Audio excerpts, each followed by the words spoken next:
Phare FM. Saveur anglophone. Saveur anglophone. Vos titres anglais traduits en français. Attention, respectez le périmètre de sécurité s'il vous plaît. Voici Lead Me to the Cross, Seventh Day Slumber dans Saveur anglophone. Lead me to the cross where your love poured out. Un morceau composé par Brooke Fraser, désormais Lighterwood, pour Hillsong United dans l'album All of the Above, sorti en 2007. Ah là là, je me souviens, ma sœur, quand elle apprenait la guitare, elle chantait souvent ce chant. Ça tournait en boucle à la maison. Et ma mère lui disait « Attention à ce que tu chantes !» Quoi ? Comment ça, attention ? Oui, ce morceau est dangereux. Alors écartez-vous s'il vous plaît, vous allez comprendre pourquoi. Savior, I come, quiet my soul. Sauveur, je viens, mon âme en silence se rappelle la colline de la rédemption, là où ton sang a été répandu pour ma rançon. Bon, jusque-là, je vois pas trop où est le danger, c'est un morceau de louange, ça parle de la mort de Jésus pour nous sauver, mais écoutez le refrain. Je vous mets d'ailleurs la version de Hillsong United pour vous aider. Lead me to the cross where your love poured out.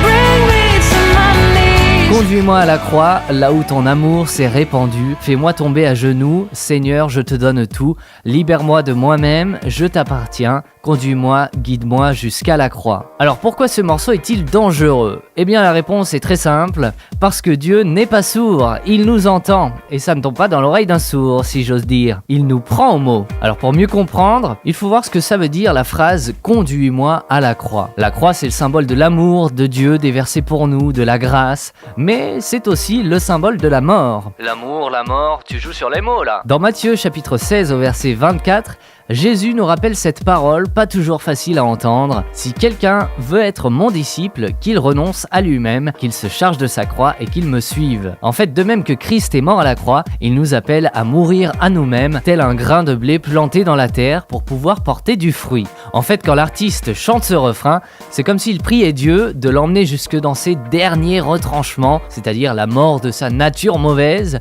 le point de rupture, là où on capitule devant Dieu, au point de dire que ta volonté soit faite et non pas la mienne. Voilà pourquoi ce morceau est dangereux. Allez, circulez, je transporte une croix.